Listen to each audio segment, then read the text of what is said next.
really a dozen questions about cannabis this morning in private equity, real estate, and private equity managers. So we work with Poseidon, which is an old school venture capitalist in the cannabis space, and we've also worked with Cannabis Angels, which one of the founders is an opera with one of the old real estate funds we worked with. And then we worked with several funds, and I'm really happy about Chicago Atlantic Group because they have been doing fantastic business in the lending space. And I think that when you can return north of 10%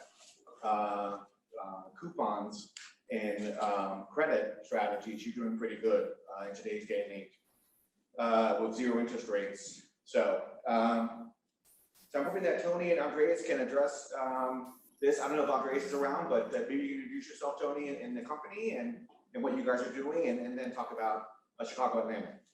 Absolutely. Thank you, Marty. And so, I think it's important to really understand, the genesis of how we got here and where we are.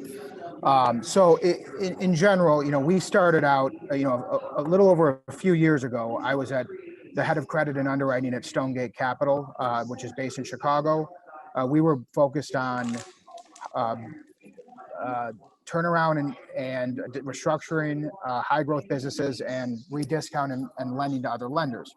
During this period of time, there has been obviously a traumatic shift into alternatives, private equity being the biggest beneficiary, and of course, private credit to a lesser extent. So what's happened over this period of time was that the deals kept getting worse, leverage has gone up, structures have gotten looser, and consideration has gone down. So while this was going on, being in Chicago, we got to see the GTIs and the Crescos of the world early on, and they were willing to pretty much give you whatever you want from a consideration perspective and from a structural perspective. And also, they were able to provide, the guarantees and the low LTVs that really make a deal very attractive.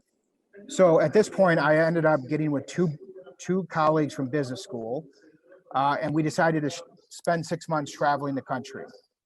We ended up focusing on limited license states and realized that that's where, the oligopolistic conditions is where it really makes sense.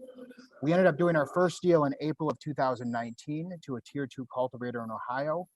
This is all low LTV collateralized senior lending, about $1 million, mostly our own money. That was a case study. We love what we saw. And from there, we ended up launching the fund in September of 2019. So the fund was launched as an open-ended vehicle. So think of a mutual fund that owns loans instead of stocks.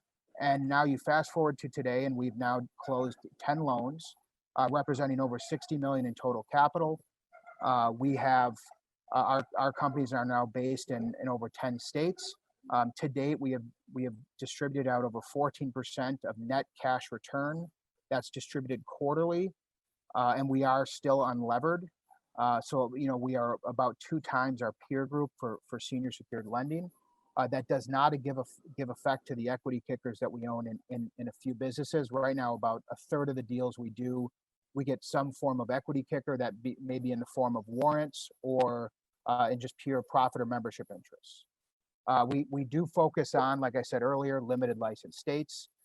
So those are generally east of the Mississippi. These are states like Pennsylvania that have 25 licenses for, 14 million people. We do like to stick to lower duration term loans. 2 to 3 years is the typical duration. 5-year amortization with the balance due at maturity that continually lowers down LTVs. And we like to start at, below 65% from a loan to value perspective. From a structural perspective, we like to get first mortgages on the real estate, but also get full all asset liens on the opco to kind of wrap everything up.